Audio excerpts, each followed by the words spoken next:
tell a little about yourself and your occupation? Yes, my name is Joy McMillan, and I'm a journalist.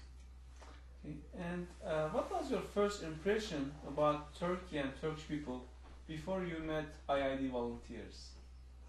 Well, it was almost a lack of an impression, you know, when you don't have very much knowledge or experience with a people and a country. You don't have a whole, I didn't even have a lot of stereotypes to work from. I see. And did you hesitate before going to Turkey? Did you receive any reactions from your friends? Oh, I would say I received a little bit of reaction from my friends. Most of them would just kind of arch their eyebrows and say, now, where are you going? And more people I talk with a lot of times have traveled a lot, and almost no one, in fact, I don't think I talked with anyone who'd ever even been to the country of Turkey. So you are the first one who went to Turkey? Yes, I am, and of course they've been real eager to hear from me what my reactions have been. And what struck you the most in Turkey? Oh, it's hard to pick out a most, because your senses are just overwhelmed when you come to Turkey, and you just, everything is so new. It's all kind of gushing at you at one time. Of course, I'm deeply impressed with the people I've met in Turkey, and with the kind of character and the warmth, the kindness that I saw. I think Turkey has proud people who reach out very much to newcomers and strangers, and of course the beauty of the country, the archaeological sites, all those things were significant. Did you have any significant memories that you want to share with us? Well, for just sheer pleasure, I'll have to say that I'll never forget the night we were on the ship and sailed along the Bosphorus River and saw Istanbul on both sides, and it was almost like something out of a dream. As a student, I had read the poem by William Butler Yeats, Sailing to Byzantium, and so it was like I was suddenly living something more wonderful than I could imagine. So I think on just the tourist or the social level, pleasure level, that was wonderful. I think memorable are the homes that we had the unique opportunity to be in people's homes, to be in their intimate circle with their families, and that was a priceless opportunity.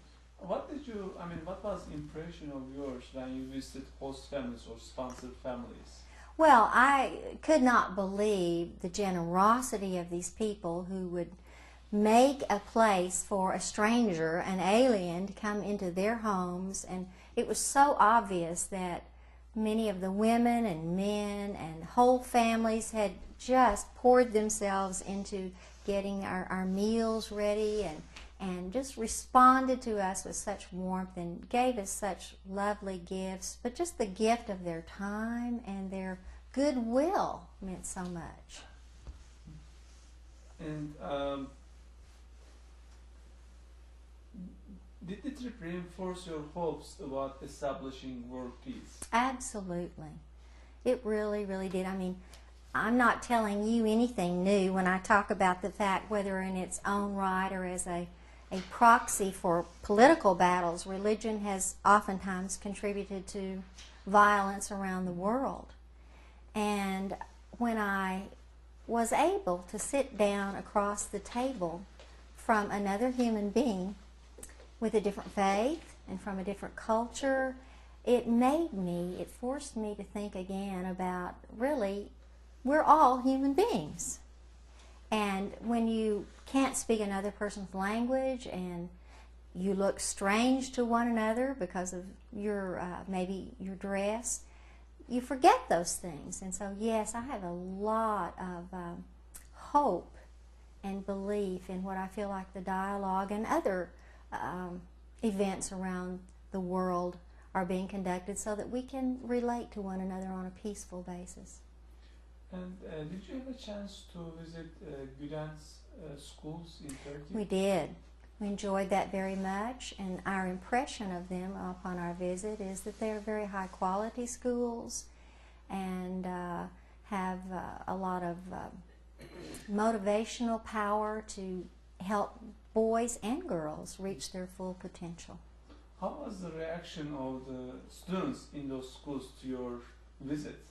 Well, we didn't get to see a lot of students. I think we came at a time in which many of them were not there, but with the limited opportunity we had to be with them, it was a very positive reaction and warmth, just like it was with every individual we were able to visit with. And do you think that also this education system might help in facilitating interfaith dialogue and world peace? Oh, I do. I really definitely do. You can tell that in those schools they're being taught to think more broadly and more deeply than most of us think most of the time, and I think that will definitely create and raise up a generation of people who want to have peaceful relationships despite our variances in religious faith and even in political systems. And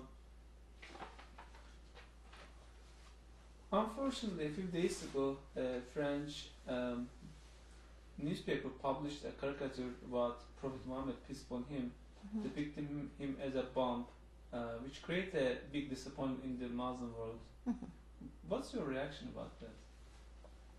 Well, I'm deeply sorry for what has happened, because I know that it's important for us to show respect for one another and respect for our beliefs. And I'm concerned about that. As a journalist, I also can relate somewhat to the idea of freedom of speech, and I think a lot of them are talking about that, but I feel that, and I also can relate to the fact that I'm disappointed in the violence I see being expressed by the people who have been hurt, but I'm hopeful that we can use this some way, somehow, to begin a dialogue in which we can express our displeasure and not do it in a violent way. And I think my husband and I have talked about this too, and he may say something about this, but we feel like it's important. Freedom of speech is very important, but responsible freedom of speech is another part of this to balance this whole equation. It's a complicated issue, but we don't need to be doing anything to hurt and denigrate another person's most sacredly held beliefs.